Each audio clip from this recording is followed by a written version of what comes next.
বন্ধুরা, তোমাদেরকে স্বাগত। এটা কি বলো তো? দেখেই বুঝতে পারছো এটা হচ্ছে মুরগি। তোমরা ভাবছো এটা মুরগি, তা সবাই যদি জানতেই পারছে তো তোমার বলার কি দরকার?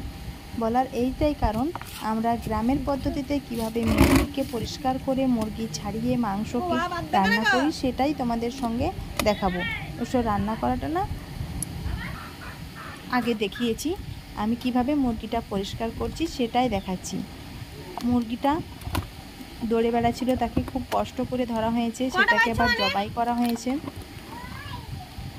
গলা পার করা মুরগি আমাদের খাওয়া যাবে না, তাই এটাকে জবাই করে নিয়েছি। এবার এটাকে রোমাগুলোকে বা পরগুলোকে আলতো হাতে আস্তে আস্তে সব পরগুলোকে ছাড়িয়ে দিয়ে পরিষ্কার করে নিতে হবে আস্তে আস্তে।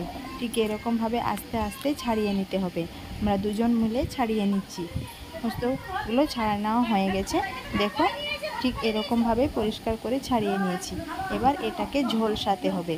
আর এখানে আমার একটা মিস্টেক হয়ে গেছে, কিছু করার নেই, হয়ে গেছে। তখন এখানে আমি আঁতুড়িটা আগে বের করে নিই, তারপর ঝলসাই। আমি এখানে দেখো আমাদের বাড়িতে এখনও কুয়ো আছে, বা যাকে ইন্দারা বলে। দেখবে এখনও কতটা পানি আছে, দেখো এতটা পানি আছে। এখানে আমাদের মাশাল ভরা আছে। এই ইন্দারায় পানি তুলতে খুব ভালো লাগে, আর ইন্দারা পানি খুব চকচকে বা খুব সুন্দর। চলে যাব চুলায় ঝলসাতে। আঁতুড়িটা বার করতে ভুলে গেছি, তোমরা এখানে আঁতুড়িটা বের করে নেবে। আঁতুড়িটা বের করে নেওয়া ভালো, তারপর ঝলসানো ভালো। আঁতুড়িটা না বের করে ভালো না। এই আমরা আঁতুড়িটা বের করতে আজকে ভুলে গেছি। এবার চুলোটাকে ধরাচ্ছি, খুব কষ্ট করে চুলাটা ধরছি। চুলাটা ধরতেই চাইছে না, যবারই ধরানো হচ্ছে তবাই লিবে যাচ্ছে। এই দেখো অবশেষে চুলোটা ধরানো গেছে। এবার এটাকে আগুনের মধ্যে দিয়ে ঠিক এরকমভাবে এটাকে ঝলসে নিতে হবে। ঠিক যখন ঝলসে নেওয়া হয়ে যাবে, ঠিক এটাকে সরিয়ে দিতে হবে। আর হাতে যদি গরম লাগে তাহলে এটা একটা নতুন পদ্ধতি আছে, দেখবে কি পদ্ধতি, দেখে নাও। যদি গরম লাগে এপিট উপিট করে উল্টে পাল্টে যখন এটাকে ঝলসানো হবে তখন কিন্তু গরম লাগবে। তখন গরম আর তো আর ধরতে পারা যাবে না, তাই এটার একটা নতুন পদ্ধতি। মুখের ওই দিক দিয়ে, মুখের এইদিকে একটা শক্ত সাইজে কাঠি বা শিক নিয়ে নিয়েছি। আমি শিক নিয়েছি এখানে। এটা মুখের ওখানে দিয়ে ভালো করে এটাকে ঝলসে নিতে হবে, তাহলে একটুকু গরমটা হাতে লাগবে না। এবার এটাকে একটু রাখছি। এখানে সিল বাটা আছে, আর এই যে মশলা জিরে আর ধনে, এটাকে বেটে এটাকে রান্না করব। বাটা মশলার রান্না হবে আজকে। বাটা মশলার রান্না খেতে দারুণ লাগে। আমি একটু অসুবিধার কারণে আমি রান্নাটা দেখাতে পারিনি, তাই এখানে যতটা দেখানো হয়েছে সেটাই দেখাচ্ছি। রান্নাটা আমি আগে দেখিয়ে দিয়েছি, আমি অবশ্য কী করে রান্না করি। এবার যেটাই কুটো থাকবে একটা একটা করে সবগুলোকে পরিষ্কার করে নিতে হবে। আমার সবগুলোকে পরিষ্কার করে নিয়েছি, দেখো। আর একটাও ফুটো নয়, সব ফুটো ভালো করে পরিষ্কার করে নিয়েছি। ঠিক এরকমভাবে একটা একটা করে পরিষ্কার করতে হবে। পরিষ্কার না করলে কিন্তু এগুলা রান্নার মধ্যে চলে যাবে। দেখতে যতটা খারাপ লাগবে তার থেকে খেতে অসম্ভব খারাপ লাগবে, বলার বাইরে। এবার এগুলোকে পরিষ্কার করে নেওয়ার পর এবার কাটতে হবে। কাটার জন্য আমি এখানে নিয়ে নিচ্ছি একটা বড় সাইজের বটি। বটিটাকে নিয়ে একটু ধুয়ে নিয়ে ভালো করে কাটতে শুরু করব। তাই এখনও বলছে কুটো আছে, তাই এখনও ছাড়াচ্ছে। আমিও তার সাথে ছাড়িয়ে নিচ্ছি।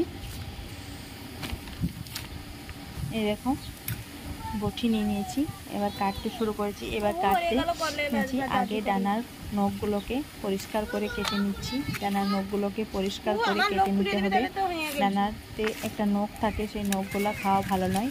এবার দেহ থেকে পা দুটোকে আলাদা করে দিতে হবে। আমরা পা দুটো খাই না, পা দুটোকে আলাদা করে দিয়েছি। এবার এখানে খাবারের থলি আছে, কিছু আছে যাতে কেটে না যায়, তার জন্য মধ্যে বরাবর ফাটিয়ে দিতে হবে। মধ্যে বরাবর ফাটিয়ে দিলে আঁতুড়ি খাবারের থলি কিছুই গলে যাবে না, সব কিছুই গোটা হয়ে বা আস্ত হয়ে থাকবে। মধ্যে বরাবর ফাটিয়ে নিতে হবে। আর এই আঁতুড়িগুলোকে ঝলসানোর আগে বের করে নিলে কিন্তু খুবই ভালো। ঝলসানোর আগে বের করতে গেলে নিচের দিকে কেটে এটাকে বের করে নিতে হবে। আঁতুড়িগুলোকে আমরা ঠিক এরকমভাবেই কেটে নিচ্ছি সবগুলোকে।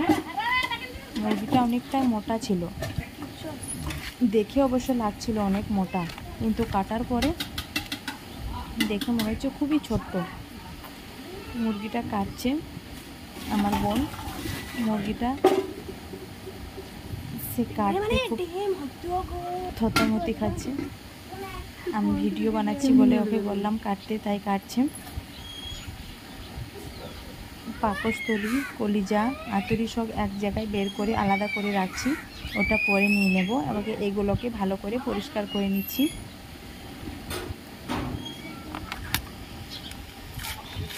সব মাংসগুলোকে আলাদা করে নিচ্ছি। এগুলোকে ফেলে দিব, এগুলো আমরা খাই না, সেগুলো খাওয়া ভালো না। এটা কলিজা, বিসমিল্লাহ। পাকস্থলী, হৃৎপিণ্ড সব কিছুই আছে, কোনো কিছুই নষ্ট হয়নি। মুরগিটা আসতো খুবই ভালো। এবার মাংসগুলোকে ছোট ছোট পিস করে কেটে নিচ্ছি, দুটো ডানা। এই সাথে এদিকে মা মশলাটাও বেটে নিচ্ছে, মশলাটা বাটতে শুরু করছে। আর এদিকে মাংসটা কাটা হচ্ছে, তারপর রান্না হবে।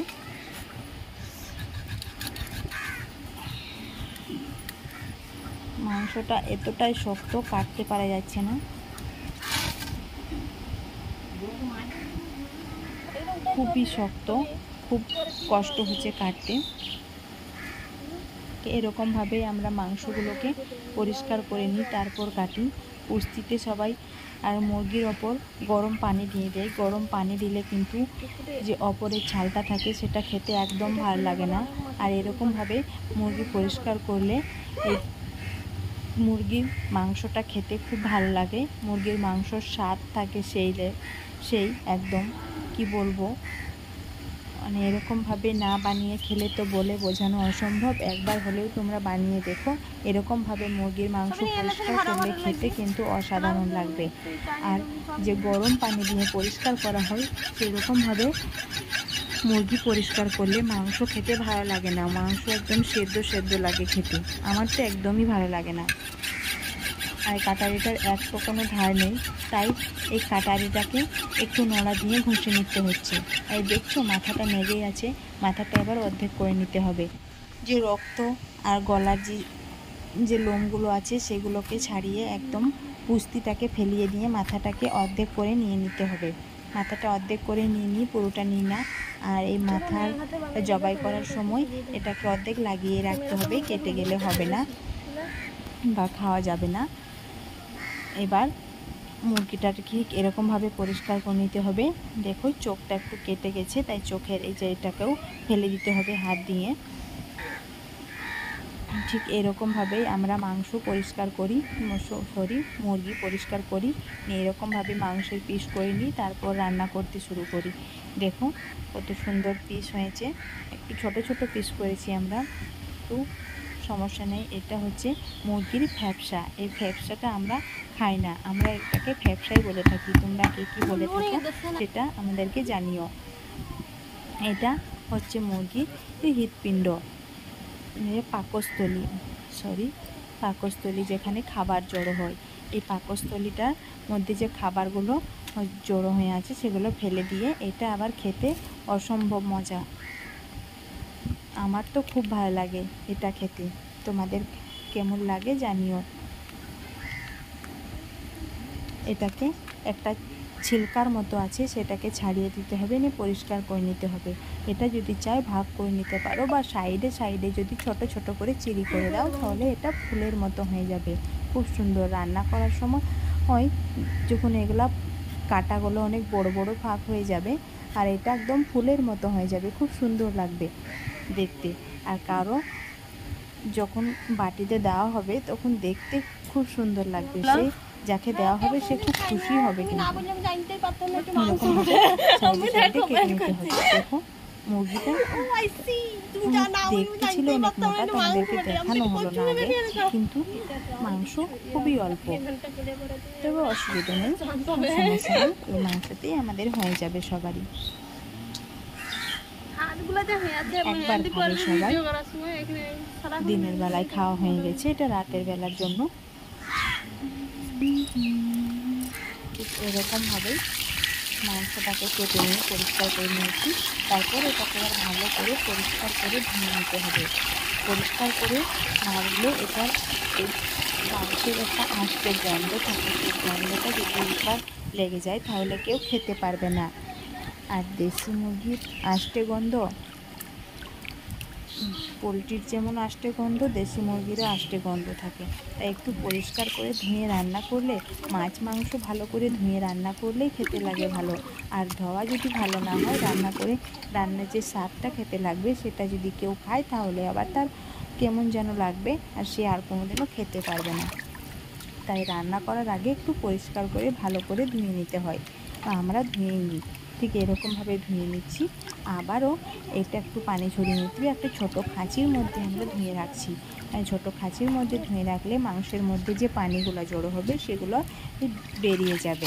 এই পানিটাকে ফেলে দিয়ে আবারও মাংস ধুয়ে খাঁচির মধ্যে যদি রাখা হয় পানিগুলো তো বেরোবেই। তোমরা এভাবেই রেখো, মাংস রান্নাও খুব ভালো হবে, একদম ছেড়ে যাবে না, গলে যাবে না, কোনো রকম পানি থাকবে না। এরকমভাবেই আমরা মাংস পরিষ্কার করি। রান্নাটা এরকমভাবে পরিষ্কার করে একবার হলেও তোমরা রান্না করে দেখো, খেতে লাগবে অসাধারণ। আর রান্নার ভিডিওটা আমার আগের ভিডিওয়ে দেওয়া আছে, তোমরা একটু কষ্ট করে দেখে নিও, তারপর রান্না করো। দেখো আমার এরকম রেসিপি ফলো করে রান্না করলে খেতে লাগবে অসাধারণ। টাটা বন্ধুরা।